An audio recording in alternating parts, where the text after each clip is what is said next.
राधे राधे, हरे कृष्ण। आप सभी का दिन शुभ हो।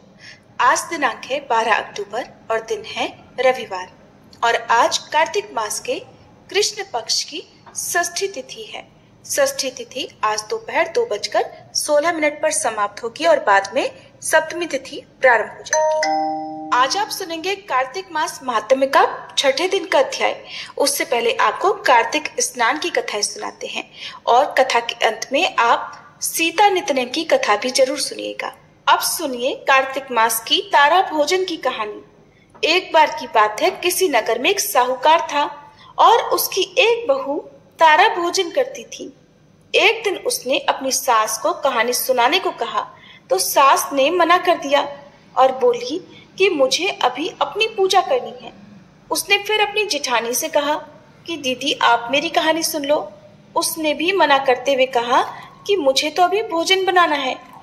फिर उसने अपनी देवरानी से कहानी सुनने को कहा। उसने भी बहाना बना दिया कि मुझे बच्चों को देखना है। तब उसने फिर अपनी ननद को कहानी सुनने के लिए कहा। उसने भी मना कर दिया। बोली कि मेरी ससुराल से मेरा बुलावा आ गया है और मुझे जाने की तैयारियां करनी है। अब वह राजा के पास भी गई। बोली कि महाराज आप ही मेरी कहानी सुन लो। तो राजा ने कहा मुझे तो व्यापार देखना है, कहानी सुनने का समय नहीं है मेरे पास। अब तो वह अपनी पड़ोसन के पास गई और जाकर उससे बोली कि आप ही मेरी कहानी सुन लो। पड़ोसन कहानी सुनने के लिए तैयार हो गई। तब उसने कहानी कही। पड़ोसन ने खूब ध्यान से कहानी सुनी और हुंकारा भरा। इस तरह पूरा कार्तिक मास बीत गया और फिर भगवान विमान लेकर आए। जब बहू विमान में बैठकर जाने लगी तो सास दौड़ी दौड़ी आई और बोली मैं भी तेरे साथ चलूंगी। तो वह बोली माँ जी आप अपनी पूजा पाठ करो। जिठानी आई तो बोली मुझको भी लेकर चलो। बहू बोली आपको तो भोजन बनाना है, आप जाकर भोजन बनाओ। देवरानी दौड़ी दौड़ी आई, बोली मैं चलूं। बहू बोली नहीं, आपको तो अपने बच्चों की देखभाल करनी है, तुम भला कैसे चलोगी। ननद आई, बोली भाभी मैं चलूं। उसने कहा दीदी आपको तो ससुराल जाने की तैयारी करनी है। अब दौड़े दौड़े राजा भी आए, बोले मैं चलूं। वह बोली नहीं, आपको तो कारोबार संभालना है, आपके पास तो समय ही नहीं है चलने का, आप भला कैसे चलोगे। पड़ोसन ने सुना तो वो भी आई, बोली बहन मैं चलूं। तब वह बोली हाँ बहन तुम चलो मेरे साथ, क्योंकि तुमने पूरा कार्तिक मेरी कहानी सुनी है। तब वे दोनों विमान में बैठकर स्वर्ग को जाने लगी। रास्ते में बहू को अभिमान हो गया कि मैंने कहानी कही, व्रत किया, लेकिन पड़ोसन ने तो केवल कहानी सुनी, मेरे कारण इसे स्वर्ग मिला। इधर उसके मन में अभिमान हुआ और उधर भगवान के दूतों ने उसे बीच रास्ते में ही छोड़ दिया। और जब वे पड़ोसन को लेकर स्वर्गलोक पहुंचे तो भगवान बोले कि क्या इसी ने तारा भोजन किया है। तब भगवान के दूतों ने बताया नहीं प्रभु, इसने तो केवल कहानी सुनकर हुंकारा भरा था, लेकिन जिसने तारा भोजन करके व्रत की कहानी कही थी उसे तो अभिमान हो गया था, इसलिए हम उसे बीच रास्ते में ही छोड़ आए। भगवान बोले कि नहीं नहीं, उसे वापस लेकर आओ। तब जब वे बहू को वापस लेकर आए तब बहू ने 7 बार क्षमा याचना की और इस प्रकार भगवान ने उसे क्षमा कर दिया और स्वर्ग लोक में स्थान दे दिया। इस कहानी को कहने सुनने और हुंकारा भरने के बाद कहना चाहिए, हे कार्तिक के ठाकुर राई दामोदर, जैसे आपने बहू और उसकी पड़ोसन को स्वर्ग दिया वैसे ही हम सबको भी देना। सभी प्रेम से बोलिए कार्तिक मास की जय। अब सुनिए कार्तिक मास में सुनी जाने वाली कीड़ी नगरी की कहानी। एक गांव में एक बुढ़िया माई रहती थी। उसके 2 बेटे तथा बहू थी। बुढ़िया माई भगवान श्री हरि विष्णु की परम भक्त थी। अपना जीवन दान धर्म पुण्य कार्य कर्मों में लगाती थी, परंतु बुढ़िया माई कभी भी मंदिर और सत्संग में या तीर्थ स्थानों पर नहीं जाती थी। एक बार गांव में भागवत कथा हो रही थी। बेटे ने कहा माँ आप सारा दिन घर में रहती हैं, आप मंदिर में भागवत कथा सुनने क्यों नहीं जाती। बुढ़िया माई ने बेटे का मन रखने के लिए कह दिया कि आज जाऊंगी, परंतु नहीं गई। ऐसा करते करते 6 दिन निकल गए। बुढ़िया माई के बेटे ने कहा माँ आज अंतिम दिन है, आज तो कथा सुनने आपको जाना ही पड़ेगा। सारा दिन घर का काम करके बुढ़िया माई ने जाते जाते इतनी देर कर दी कि अंतिम दिन की भागवत कथा भी समाप्त हो गई। भगवान श्री हरि विष्णु सन्यासी का रूप धारण करके बुढ़िया माई के पास आए और बोले, बुढ़िया माई तुम कहाँ जा रही हो? बुढ़िया माई ने कहा, मैं भागवत कथा सुनने जा रही हूँ। तब सन्यासी रूपधारी भगवान श्री हरि विष्णु ने कहा कि अब इतनी देर से क्यों जा रही हो?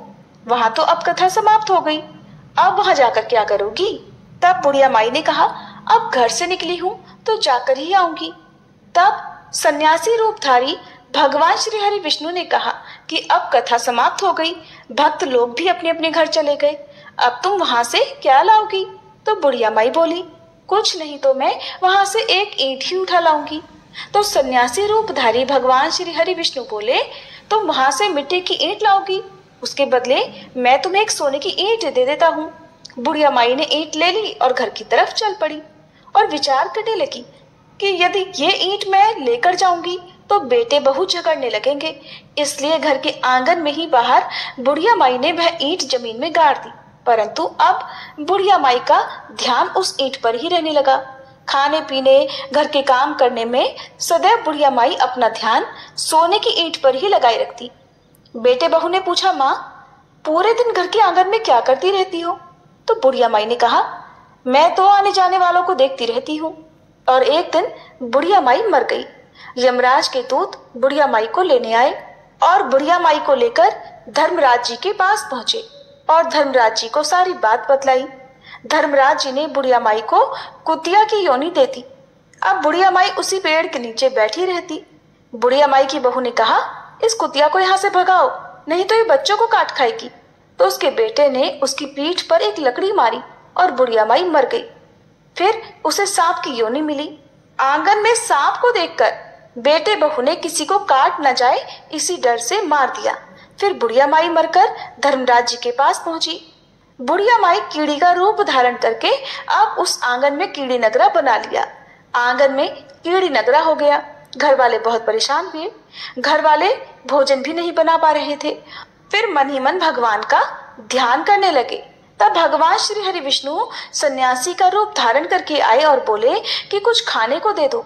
तो घर वालों ने कहा, महाराज हमारे खाने को तो कुछ भी नहीं बनाया, क्योंकि हमारे घर में कीड़ी नगरा हो गया है, आप ही इसका कोई उपाय बताइए। तब महाराज जी ने आंगन में खोदा और सोने की 2 ईंट निकाली और दोनों बेटों को दे दी और कहा, तुम्हारी माँ के नाम से दान पुण्य करना, धर्मशाला बनवाना, स्कूल बनवाना, प्याऊ लगवाना, गौशाला में गाय के चारे खाने की व्यवस्था करना। परंतु दोनों बेटे तो आपस में झगड़ने लगे कि तू दान कर, तू दान कर। किसी ने बुढ़िया माई के नाम से कोई दान नहीं किया और कीड़ी नगरा वहां उसी स्वरूप में स्थापित रहा।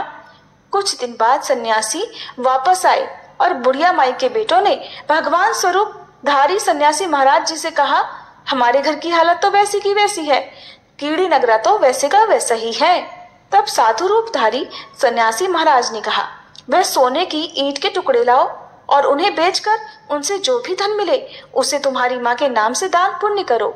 इस कीड़ी नगरा पर शक्कर और आटा डालो, तुम ऐसा करोगे तो तुम्हारी माँ को मोक्ष प्राप्ति होगी। और उनके घर से फिर इस प्रकार कीड़ी नगरा चला गया।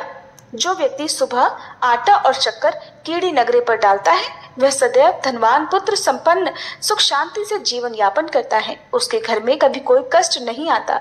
उसका जीवन सदा सर्वदा आनंद से व्यतीत होता है। उसके परिवारजन उसे अत्यधिक स्नेह प्रदान करते हैं। कीड़ी नगरी प्रतिदिन सींचने से जुड़ी कहानी सुनने से, दान पुण्य व धर्म कार्यों में रुचि लगाने से जीवन उत्तम हो जाता है। प्रेम से बोलो विष्णु भगवान की जय। अब सुनिए